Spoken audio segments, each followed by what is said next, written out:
Hello guys, welcome back to solution Mitra. So आज का हमारा क्वेश्चन है, find the values of A and B if the symbols have your usual meaning.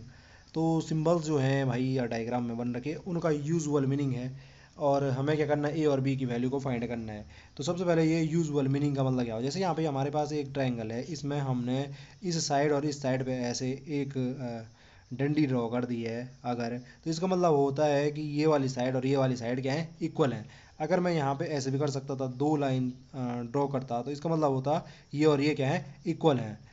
तो अगर मैं किसी साइड पे एक जैसे क्रॉस करता हूँ, तो वो दोनों साइड क्या हो जाएंगी, इक्वल हो जाएंगी। ऐसे एंगल के लिए भी हमारा यहाँ पे हम ऐसे डिनोट कर सकते हैं। अगर ये ट्रायंगल है हमारे पास और मैंने ये और ये कर दिया, दोनों ट्रायंगल को ऐसे दिखाया, तीसरे को नहीं दिखाया, इसका मतलब है कि ये दोनों ट्रायंगल के हैं आपस में इक्वल है।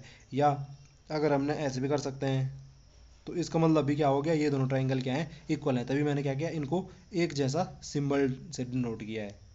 तो यहाँ पे हमारा जो डायग्राम है, इसमें भी आपको ऐसे कुछ चीज़ें दिख रही होंगी। जैसे यहाँ पे ये बड़ा सा ट्रायंगल था, इसको पहले हमने तीन ट्रायंगल में डिवाइड कर रखा है, तीन ट्रायंगल में डिवाइड कर रखा है। फिर यहाँ पे जैसे ये वाला जो ट्रायंगल बना, इसकी जो ये साइड है, और जो ये वाला ट्रायंगल बना, इसकी जो ये साइड है, इनको क्या दिखा रखा है, एक डंडी मतलब इन पे ड्रॉ कर रखी है। इसका मतलब ये साइड और ये साइड क्या है, इक्वल है। तो यहाँ से एक रिलेशन ये बन जाता हमारा, ए बराबर क्या है, 3b है। यहाँ से एक रिलेशन ये बन रहा है। दूसरा रिलेशन हमें कहाँ से मिल सकता था, कि जैसे यहाँ पे ये वाला ट्रायंगल में देखो, पहले जो बीच का ट्रायंगल है, इसमें ये साइड और ये साइड के ऊपर क्या है, दो क्रॉस है। तो इसका मतलब हुआ कि ये दोनों साइड भी क्या हो जाएंगी जी, आपके इक्वल हो जाएंगी। ये दोनों साइड इक्वल हैं, तो इक्वल साइड के अपोजिट एंगल इक्वल होते हैं। वैसे भी उसने सिंबल से डिनोट कर ही रखा है, इस ट्रायंगल में ये दोनों जो एंगल है एक जैसे सिंबल से डिनोट कर रखे हैं। तो इसका मतलब ये दोनों एंगल भी क्या है, इक्वल हैं। अगर मैं 180 माइनस थीटा करता हूँ, इसका एक्सटीरियर एंगल निकालता हूँ, तो वो क्या हो जाएगा, 180 माइनस ये वाला एंगल। ऐसे इसका भी क्या हो जाएगा, 180 माइनस ये वाला एंगल। तो ये भी क्या हो जाएंगे, आपस में इक्वल हो जाएंगे। क्योंकि अगर ये 60 डिग्री का था, ये 60 डिग्री का था, तो बाहर का एंगल निकालूंगा, 180 माइनस 60 करूंगा तो 120 हो जाएगा। ऐसे यहाँ पे भी क्या होगा, 120 होगा। तो ये और ये एंगल भी क्या हो जाएंगे, इक्वल हो जाएंगे। और यहाँ पे देखो साइन से हमें ये दे ही रखा है, ये वाला एंगल भी क्या है हमारा, इक्वल है। आप देख रहे हो, इन दो ट्राइंगल की बात करूँ, ये सिंबल देख रहे हो, ये दोनों ट्राइंगल, ये दोनों एंगल भी क्या है, इक्वल है। आपको दिख ही गया है अब आसानी से यहाँ पे कि अगर मैं इन दो ट्रायंगल की कंपैरिजन करता, तो ये दोनों ट्रायंगल कॉन्ग्रुएंस हो गए। कैसे, एस ए एस प्रॉपर्टी से भी हो सकते हैं, और प्रॉपर्टी भी आप देख सकते हो कि लगा के हो सकते हैं। जैसे यहाँ पे मैं एस ए एस से कैसे देख सकता हूँ, इन दो ट्रायंगल में ए बराबर 3b आपको पता चल ही रहा है। एस ए एस से आपको पता चला, ए बराबर 3b आपको लिख ही रखा मैंने, ठीक है। दूसरा हमको ये वाला एंगल पता चल गया, जो भी है यहाँ पे, इसको एक्स पॉइंट दे दिया, इसको वाई पॉइंट दे दिया। तो यहाँ पे इससे हमें पता चल गया एंगल एक्स बराबर क्या है, एंगल वाई है। और जो ये साइड है, ये वाली भी क्या है, आपस में इक्वल हैं। तो जो भी रहा होगा, इसका नाम ए बी सी, चलो ट्रायंगल का नाम था।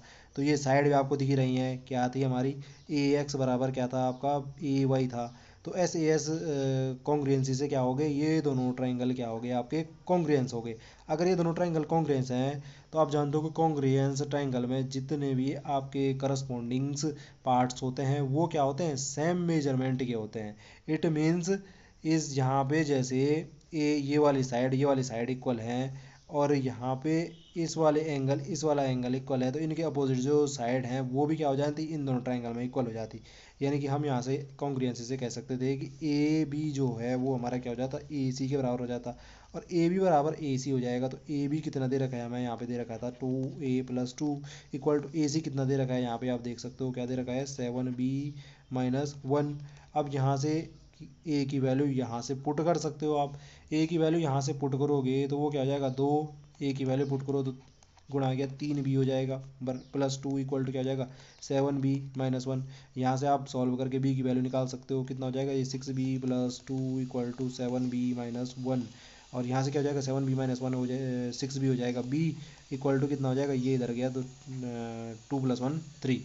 तो b इक्वल टू 3 आ गया, तो यहाँ से हम अगर b की वैल्यू पुट करते हैं, तो a बराबर कितना आ जाएगा, 3 गुणा आ गया, 3 कितना हो जाएगा, 9 हो जाएगा। तो b बराबर कितना आया, 3 आया, a बराबर कितना आया, 9 आया। यहाँ ऑप्शन में आपको दिख रहा है कहीं पे, a बराबर 9, b बराबर 3, a बराबर 9, b बराबर 3, ऑप्शन नंबर डी जो है राइट आंसर है।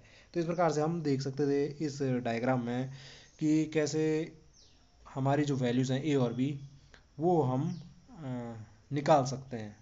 और सिंबल जो हैं उनका यूजुअल मीनिंग आपको पता होना चाहिए कि कौन सिंबल किसके इक्वल डिनोट कर रहा है। जैसे यहाँ पे ये लाइन के ऊपर एक क्रॉस बना रखा है, इसका मतलब ये दोनों लाइन क्या है, इक्वल है। इनके ऊपर दो क्रॉस बना रखा है, इसका मतलब ये दोनों लाइन इक्वल है। ऐसे यहाँ पे ये जो दो एंगल थे इनको ऐसे डबल कर्व से डिनोट कर रखा था, इसका मतलब ये दोनों एंगल क्या थे, इक्वल थे। तो यही थी बाकी प्रॉपर्टी तो आप जानते ही हो। आई होप जो ये कॉन्सेप्ट आपके समझ में आएगा। आपसे फिर मुलाकात होगी किसी अगले टॉपिक के साथ, तब तक के लिए bye bye and take care.